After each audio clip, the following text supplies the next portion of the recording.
everybody, it's Lauren deLisa Coleman back again with another interview here for the Inside series. We're just keeping it moving through the Austin Film Festival, and I have another filmmaker with me from the film festival. She is Valerie Steinberg. The name of her film is Karmalink. This is like just so dope, just like the whole concept.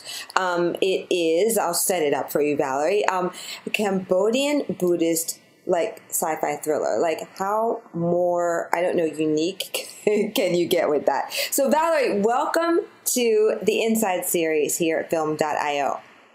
Thank you so much for having me. I'm really excited to be here. So let's get into it by having you give us the synopsis of Karmalink, and if you can, like, touch a little bit on the title too, because I'm wondering how that came to be.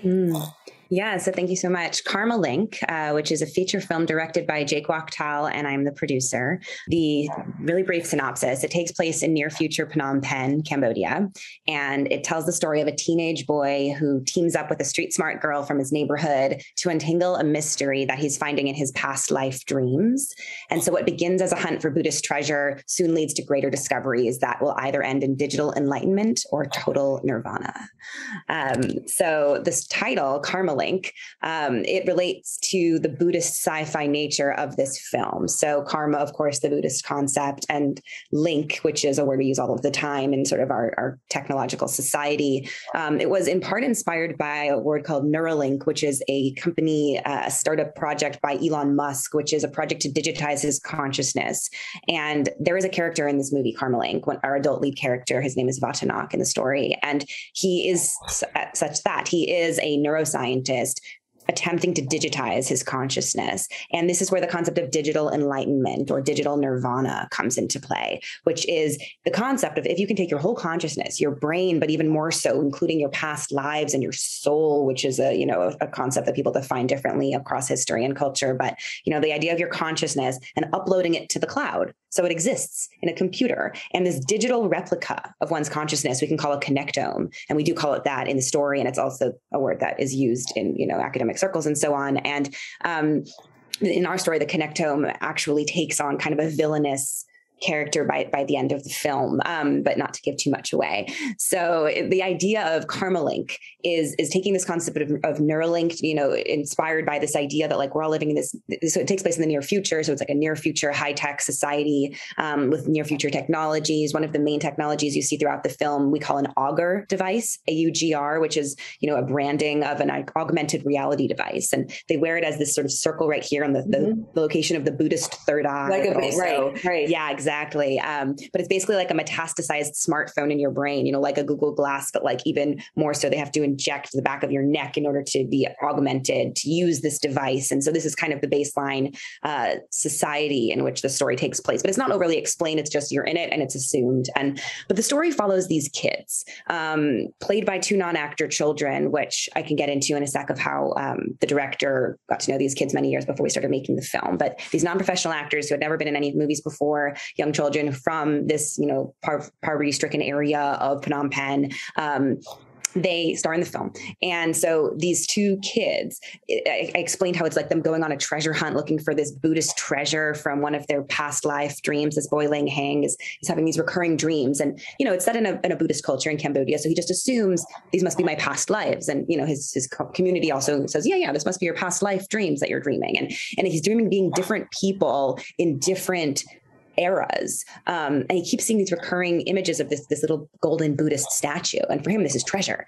And what's also going on in this society in real life right now in Cambodia, but also in our new future set story, is the displacement of poor communities. And this is happening more and more as urban development is proliferating and cities are expanding. And these poorer communities that live on the outskirts of town, in this case, the neighborhood is called Chalotbek, on the railroad tracks that ran through town, they're being displaced. And the government is saying, sorry, we'll give you some money, we'll relocate you, but it's going to be farther outside of town. That's actually a director calling me. I'll take that later. I don't know if you heard my phone just ring. So basically, so it's set on the outskirts of town, and these kids, they're facing their community, and the kid's mother, Lang Hang's mother in the story, is actually kind of trying to fight it. And there's a community meeting scene, and you understand that this is what they're going through. And so So the idea of this Buddhist treasure, this golden statue, to him is also just like a panacea to solve this issue of the poverty of their community. Like, if we got this treasure, we would save our home. We wouldn't have to move outside of town and break apart our community. So it's kind of the like perhaps naive, childish goal at the start of the story. But it really moves forward into a completely different territory, because as they're following the clues, they get their hands on one of these augmented reality devices, which in our story also can record one's dreams. So now, instead of just waking up with a foggy sense of his dream and drawing this picture in his sketchbook, which he does throughout the beginning of the film, now he's able to actually use this device and record his dreams. And in so doing, he's able to see more clues and consult different people in town. They go to a monastery, they consult a monk who's got an old record of the statue, and they follow it, and, you know, so on. They're teaming up with the main girl in the story, Sreliak, but as well as their other three friends, and these kids going on this kind of Goonies style journey. But, you know, one of the first big clues that they realize they might not be just following past life dreams is that Vatanak, which they determine is the previous life, the last life, the most recent one, the one who buried this treasure, they see him burying it at the foot of a tree outside of town, that he's actually still alive and he's in a coma, and he has been for 10 years. So when they realize that, actually, how can I be his reincarnation if he's still alive but in a coma? And they realize something is off. And this gets us into the more kind of sci-fi territory. And they encounter this woman, a scientist, female scientist. Her character's name is Dr. Sophia. And she's in the kid's home because she's doing some research on his grandmother. She's doing a study about dementia. And so she's going into different people's homes. And so that's the context in which these kids kind of know this woman. But she's kind of strange. She's a foreigner. She's an American. She's just like in their community. But they realize that there's something a little suspicious about her. And she actually knew Vachnak. So it's through her that they get brought into the laboratory. And you realize that this kid Lang Hang can actually meet Vachnak in the mind pagoda, in this kind of other dimensional space. And through that, they can actually try to uncover the mystery of what's going on here. And really what's at stake is so much. It's, you know, their community is at stake from being displaced on a very practical level, but his soul is at risk of being displaced on a kind of more metaphysical level. And so, you know, we use the words kind of like soul gentrification, or, you know, alongside this concept of trying to achieve digital nirvana. So yeah, it really hits on a lot of different levels. So very much. I mean, I could ask you like a million questions. We don't have that much time, so I've got to like narrow it down. Let's talk a little bit more about the story first, and then get more into, you know, the actual making of it itself.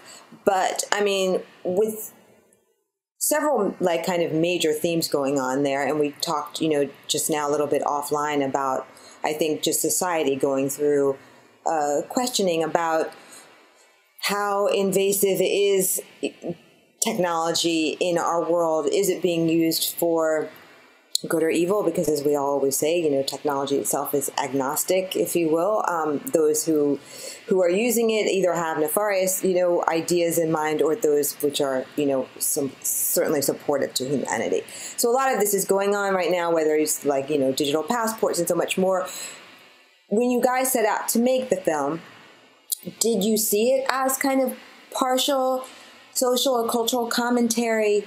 Do you think that audiences will kind of take that part away from it after watching it, in addition to maybe one's own, you know, spiritual or personal journey?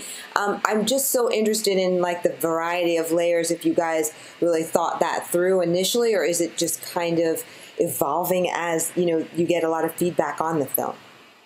Yeah, definitely. From the beginning, it had this social conscience to it, in addition to a very interested passion in these concepts of, you know, so the director, Jake, he's originally from the Palo Alto area, the Bay Area in Northern California. So he grew up in, you know, this kind of Silicon Valley atmosphere. He went to Stanford, and, you know, he found himself surrounded by what he refers to as techno-utopists, people that believe technology will be our utopia, it'll be our salvation. And I think we are like hurtling ever faster towards this idea, right? Of course, every time a new iPhone comes out, we're just more and more acclimated to, I don't need any memory. I got my phone. My brain is in my phone. It's like basically our brains are in our phones now, because we don't have to remember anything. We can just Google anything at any time in our pocket, right? So that was always from the very beginning at the core of one of the many things that was interesting to Jake about this project, and to me as well.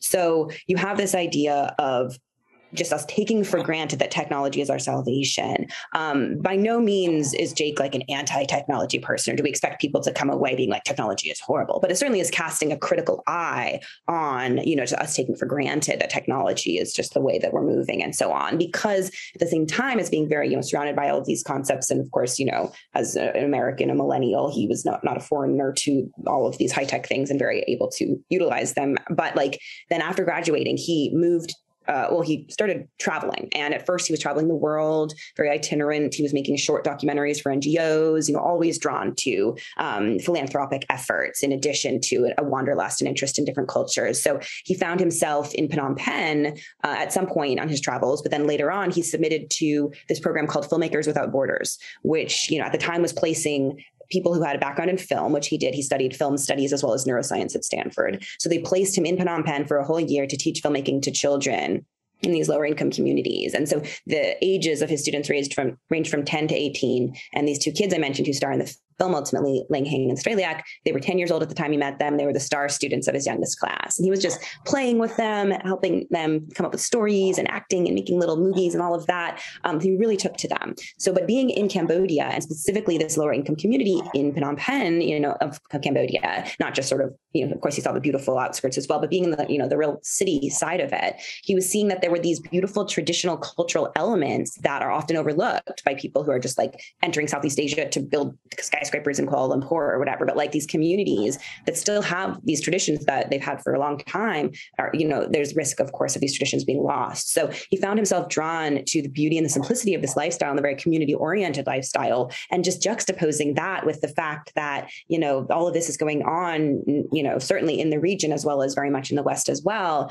And so the film, actually, it's a sci-fi, it has a heavy dose of visual effects. And one of the fun things we got to do in the VFX stage was build an entire fictional skyline of skyscrapers. Because if you go to Phnom Penh now, there's not a big skyline. It's not like Kuala Lumpur or Seoul or one of these kind of Asia or Dubai, one of these very recognizable skylines. But it's there's just basically one building in the area that we ended up building this fictional VFX skyline. And if you look at it, I think most people that don't know Cambodia might not realize that doesn't exist there at all. So in our, it's very much fictional, because it might take a while for that to get built. This is near future, but it's this skyline, this idea that right on the outskirts, you have this shot, even one of our still images we use, you see the railroad tracks and you see this kid sitting on top of an old train car, rusted out train car, drawing in his sketchbook. And then you see in the backdrop, this crazy skyline. So the idea of development, whether it's technological development or urban development, right on the outskirts of these local communities, and always the proximity of these things getting ever closer has always been really at the core of what's interesting. Got it. So that's how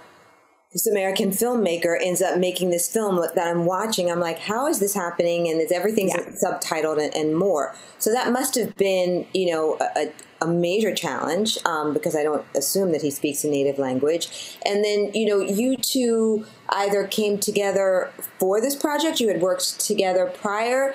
Did you go to Cambodia as well? Talk to me a little bit about kind of, I guess, the nuts and bolts side of this film. Yeah. So this is our first collaboration, but I signed on over 4 years ago. So we've been working together now for over 4 years on this project. So Jake has been working on this project for 5 or 6 years. So, so just moving forward in the story of Jake's journey after this year of teaching filmmaking in Cambodia, he's also an avid meditator and practicing student of Buddhism. And so he went to, as he often does, still recently he went to a Buddhist monastery for a meditation retreat I believe in northern Cambodia. And he was there and he was doing a 7-day or something silent retreat, which is often a part of a meditation retreat, is some time of silence. And he was in the middle of the silence, and he just all at once had this spark of an idea that at the time since has been very fleshed out, but was the spark of the initial concepts at the heart of Karmalink. So he was, in this kind of meditative state. He had just come off this very rewarding year working with these kids. And so imagine these kids' kind of personalities and these fictional characters of these two kids,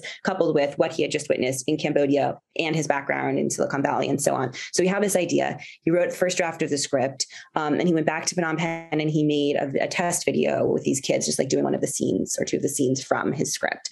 And so he approached me. I was connected to him by a mutual friend friend, a wonderful producer called John Reed. And John knew Jake just through mutual friends himself. And I believe that John was aware, we'd known each other as well, John and I, but I believe he knew that I had recently worked on a movie set in Vietnam.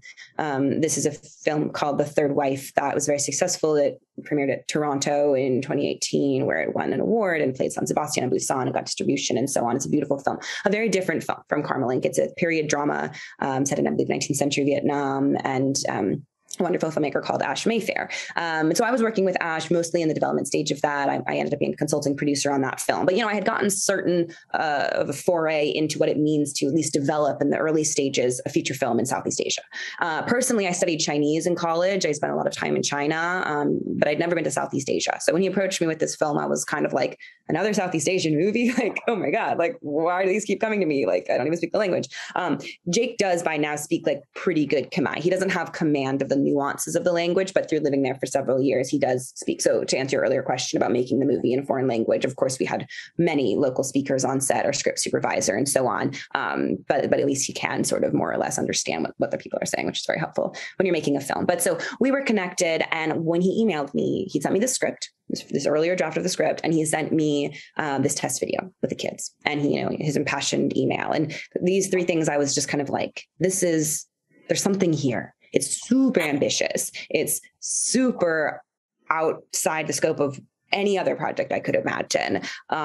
It's crazy. Only a crazy person would decide to come on board a project like this, to be like, we're going to make a movie in Southeast Asia. Of course, I was relying on the fact that he had been there and had contacts there, and he had some ideas already of some people we could collaborate with over there. But this began a very long process of first developing the script. We brought on our co-writer, Christopher Larson, who is also an American, but he lives in Laos and has been an expat there for many years. And he's actually married to a Laotian filmmaker called Maddie Do. She's Laotian American, but the two of them now live in Vientiane, Laos. So they had met at the Luang Prabang Film Festival in Laos, Jake and Chris and Maddie. So Jake and Chris started co-writing the script, and script, in leaps and bounds more sophisticated, through their collaboration. And but it's always been a very complicated script. So it was always a matter of like the puzzle piece, this infinite jigsaw puzzle of trying to make this film work, and which continued in post. The editing process was a huge part of making this story comprehensible, as was the visual effects. But so we started working together on the script, and then we started developing the film through certain project markets. Most notably, there were two. The first was the Hong Kong Asia Film Financing Forum, which is a project market that takes place in Hong Kong during the Hong Kong International Film Festival, as well as Film Art, which is the big market that takes place in Hong Kong at that time. And they have a project market, which is when, similar to things like if you've heard of IFP Week, we're now called the Gotham Week in New York, or, Film Independent in LA has the Fast Track, or, there's a lot of them all over the world. And these kind of meet marts where filmmakers with projects in development can meet directors and producers with industry, with potential financiers, production companies, festivals, distributors, sales agents, and so on. So we were invited into this exclusive group of people in Hong Kong with mostly films set in Asia, mostly Asian filmmakers. We went to Hong Kong in March 2018, this was, and we did, a lot of speed dating. We met a lot of people, and kind of most notably, we met a lot of people that continue to be useful contacts, but most notably in the short term, we met with this man called Alessandro Groplero, an Italian who lives in Udine in northern Italy, and he runs a project market in northern Italy, but for Asian films. It's called the Focus Asia Project Market, and it's at the Far East Film Festival, which is, for its part, the biggest festival of Asian films in Europe. So we were invited to the Focus Asia Project Market. 1 month later, it was like we were in Hong Kong in March, and they're like, "Do you want to come to Italy in April?" And we're like, "Okay, it's amazing." So we went to Italy in April, where we had yet again a great experience. It was through that we brought on XYZ Films, which is a North American-based sales company, but they have a big footprint in Southeast Asia, as well as with genre films. So I had known them for a long time, but Todd Brown, who's their kind of international point, we both got to meet him really there. But also Alessandro, for his part, has continued to oversee that project market and many other programs in Italy. But this past year was his first year serving on the delegation programming committee of the Venice Film Festival Critics Week. So I bring this up because our film actually had its world premiere last month in September as the opening night film of Venice Critics Week.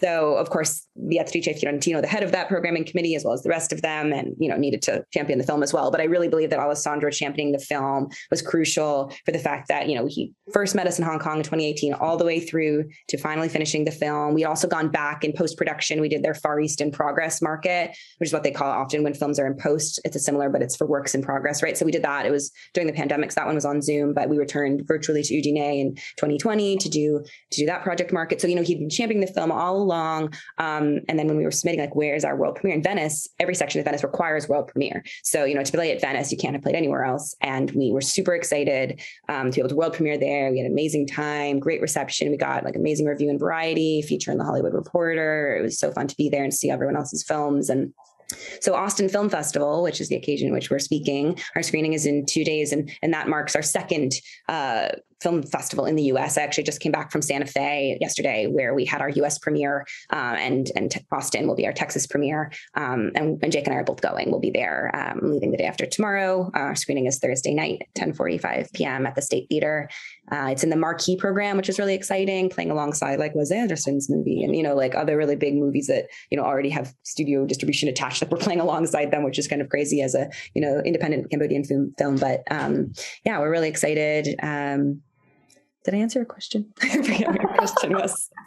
Yes, I'm just letting you go on because I can see that you have like just so much, energy, and it's just interesting to kind of follow the journey through this, because every film, obviously every project, every person, everything in the world has its own kind of unique path. And so it's just always interesting to hear how other people's have gone, because it can inspire and I think support others to know that, okay, well, my thing is not crazy because it's could be, taking place in various parts of the world, right, as yours did.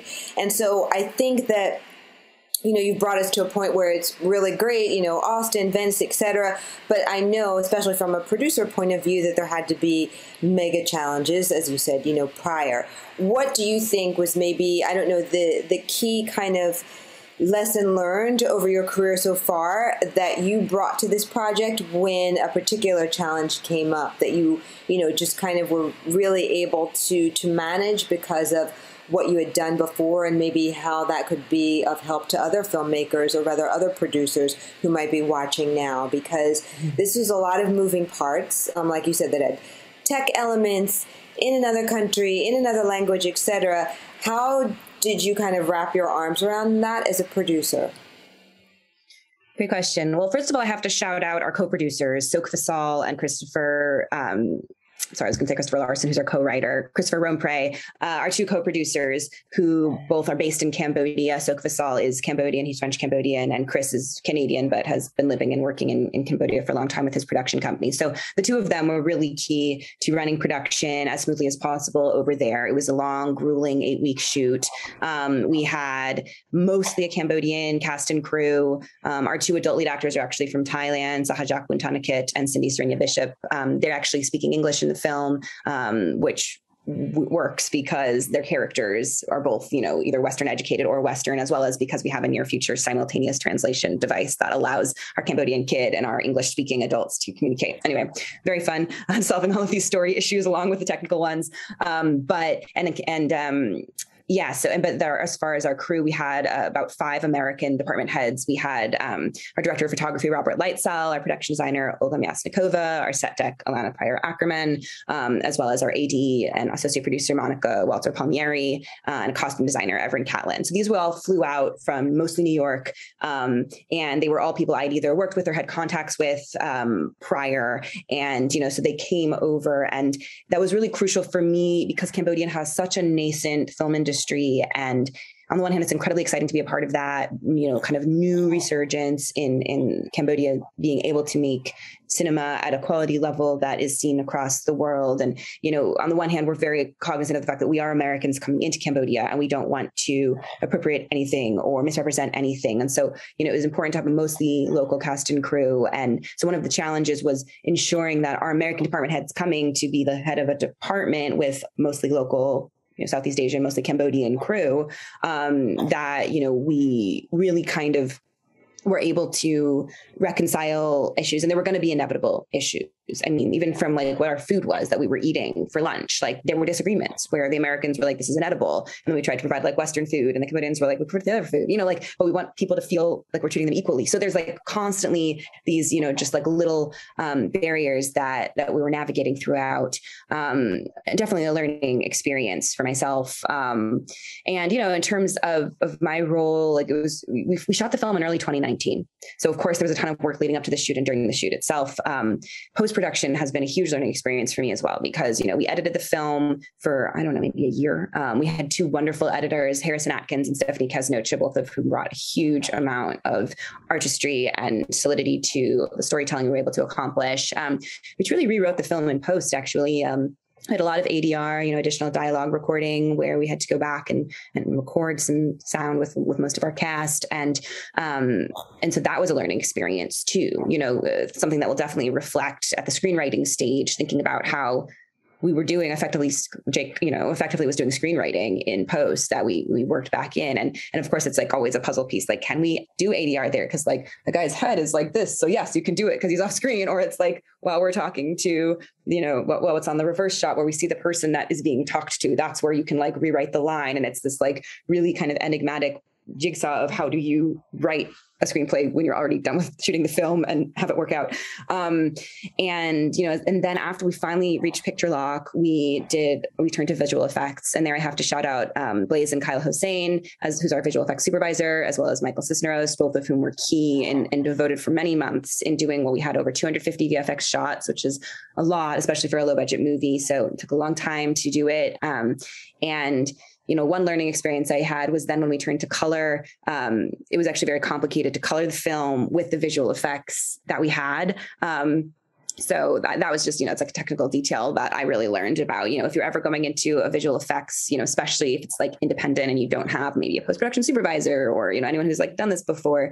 So you ask for holdout mats. This is like a technical nerdy detail, but like holdout mats are the layers of the visual effects shots. And if we had gotten those from the very beginning, when the colorist comes time to color the film, you need those different layers of the visual effects in order to be able to do it fully. So that's a small but important lesson that I learned that added a lot of time and money to our project to not have known that in advance. And yeah, just in general, the journey is still ongoing. We are working with these two wonderful sales companies. XYZ Films I mentioned is doing North America. And then we have a company called Level K based in Denmark that is doing rest of world sales. And our festival journey is just beginning. We're having our Asian premiere at Singapore at the end of November, and so on. Great. Oh my gosh, Lisa, just so many things. So you are going to have to take a major rest after all this because it's been a lot, but not seemingly even, so definitely very rewarding. Definitely. Yeah. It's truly a labor of love. We were kind of walking without being able to see the light at the end of the tunnel for a lot of this process. We knew that there would be. We had faith in the project from the beginning. And Jake is such a pleasure to work with. And the two of us, were able to collaborate every step of the way. But, not knowing, will there be a market for a Khmer language film? Like, will we be able to pull this off? This like highly ambitious VFX heavy, low budget sci-fi starring non-actor children from Phnom Penh, and will audiences understand the film? And I think that it's very complex, and it's certainly not required that everyone understand everything. And it's actually great. I did a Q&A in Santa Fe a couple of days ago where they actually really understood the film. I was expecting to have to field questions like, so wait, what happened? And that wasn't really what happened. Like, most people were like, totally got it. And they asked questions that showed they really understood what was going on, and they just wanted to get more context and rich details surrounding it. And I think that's really wonderful when people can get different things from a film. But it's definitely it requires a certain level of intellectual concentration, but also not necessarily, because it's like a visually stimulating experience. You can also go in there with just like your mind turned off and kind of feel it. It also has that potential. But for someone who, most audiences, and especially in the West, want to know what's going on. And so for people who want to know what's going on, I wouldn't recommend watching the movie like after 10 p.m. if you're the type of person that isn't a night owl. Very true. Watch a little earlier in the evening. But I don't think you come to it like that. It's not like just some mindless, kind of scenario or comedy. Cerebral. It's like if you are into that type of thing, you want to really follow it. And for me, that was what kind of drew me, to this project, right? Because it's not every day you see a Cambodian Buddhist like sci-fi film. You're like, what's this going to be like? But anything that's touching on these subjects, I think, is of huge importance to a lot of people today, whether you're looking at it from the technology point of view, the spirituality point of view, or where that intersectionality is. It's just like, really intriguing. Like, how are these people going to interpret this type of kind of experience? So yeah, but I'm really glad that we could grab a few minutes of your day starting out there in LA. I hope that it is amazing for you once you get kind of boots on the ground there in Austin as well. And yeah, Lisa, just continued success. Thank you so much. I can't wait to continue checking out what you got on your website and all of these filmmakers that you're interviewing. It's so exciting that you're doing that. And yeah, thank you for taking the time to speak with me. Oh, you're welcome. Definitely. And everybody, thank you so much for watching. We're going to be bringing you nothing but more interviews during this whole Austin Film Festival. And that's pretty much it. I'm Lauren deLisa Coleman. This has been the Inside Series, another episode for Film.io.